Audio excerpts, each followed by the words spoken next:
Okay, next question है question number 33. A furniture workshop produces three types of furniture: chairs, tables, and beds each day. On a particular day, the total number of furniture pieces produced is 45. तो तीन तरह के furniture जो है ये produce करती है workshop, chair, table and beds. और जो प्रोडक्शन ऑफ बेड्स जो है किसी एक दिन exceeds that of chairs by 8. The total production of beds and chairs together is twice the production of tables. तो हमें फाइंड आउट करना है number of units produced each type of furniture using matrix method. Okay, तो हमें use करना है matrix method. तो इसमें लेते हैं तीन, let the number of chairs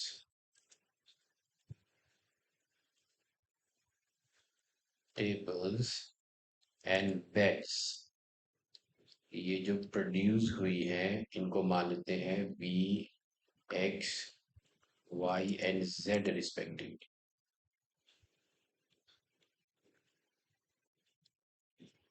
okay, अब दिया है on a particular day the total number of furniture pieces produced are. तो किसी एक दिन इक्वेशन बनेगी x plus y plus z is equal to 45।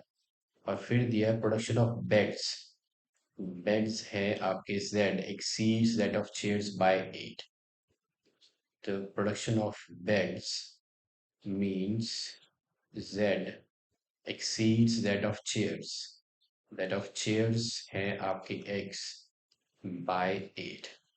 तो ये हो जाएगा -x plus z -8 is equal to 0 है सेकेंड इक्वेशन। तो -x प्लस वाई नहीं है, तो लेट्स से 0 y और z इज इक्वल टू रख लेते हैं 8। तो -x plus z is equal to 8 is the second equation. Okay, next है while the total production of beds and chairs together, beds and chairs together, chairs है x and beds is twice the production of tables is 2y। तो next equation बन जाएगी, इसको ले आएंगे इधर, x minus 2y plus z is equal to 0। ये है नेक्स्ट इक्वेशन।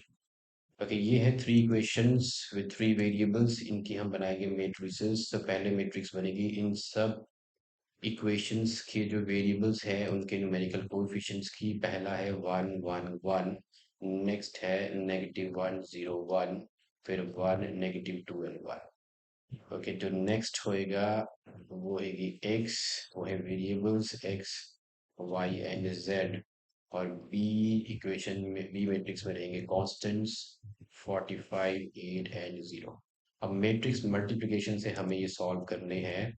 तो सबसे पहले हम निकालेंगे determinant of A. Let's check whether the solution is possible और नॉट। ये सिंगुलर मैट्रिक्स है, नॉन सिंगुलर। तो let me find it along the first row। So 1 की रो और कॉलम हटाई तो बचा 0 1 -2 1 -1, and then row and column हटाया तो -1 1 1 1, then +1 and it's -1 0 1 -2।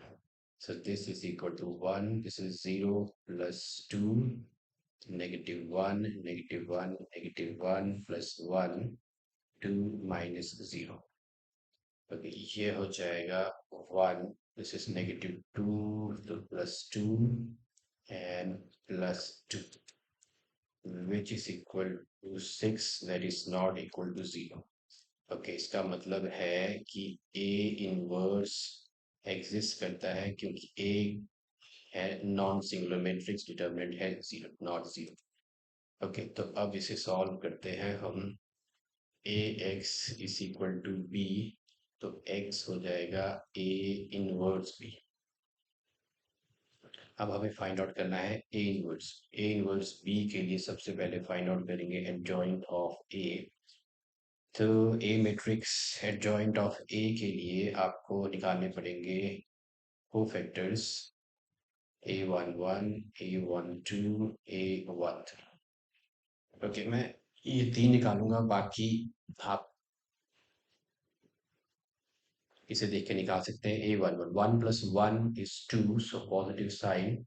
Remove the first row and the first column for the element 1 a11 और ये हो जाएगा 0 1 and -2 1.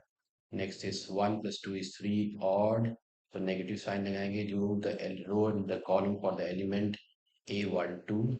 a12 का रो और कॉलम हटाया तो बचा -1 1 and 1 1. -1 and 1 1. a13 1 plus 3 is 4 even, so यहाँ साइन लगाएंगे पॉजिटिव का.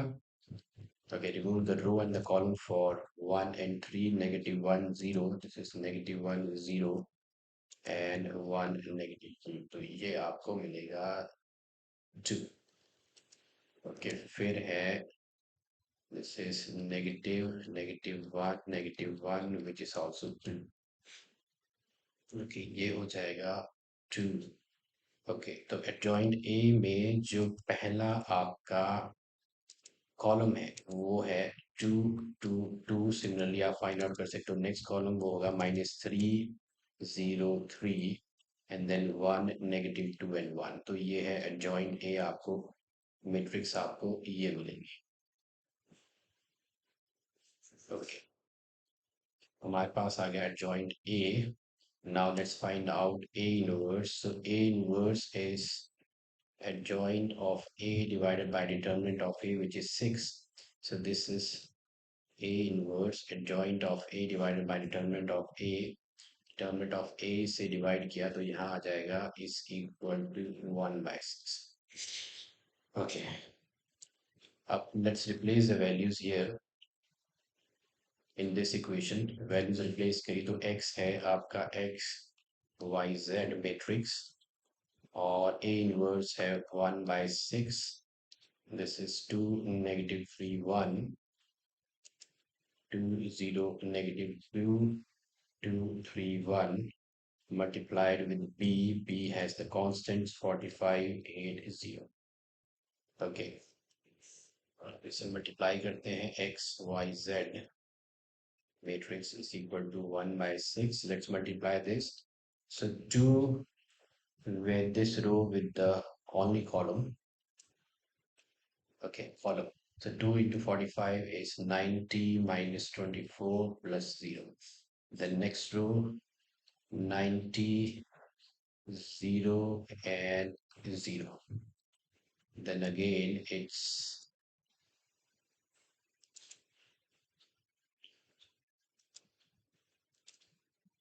okay.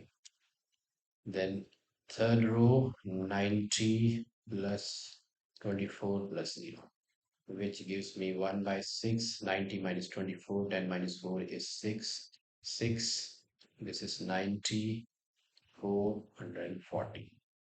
Okay, तो finally x y z आपको मिलेगा divided by all these values divided by 6 11 15 and 6 9 19. Okay, so x की वैल्यू है 11, y की वैल्यू है 15 और z की वैल्यू है 90. तो number of tables chairs and beds produced are, आप लिख सकते हो number of chairs, tables and beds produced are 11 15 and 19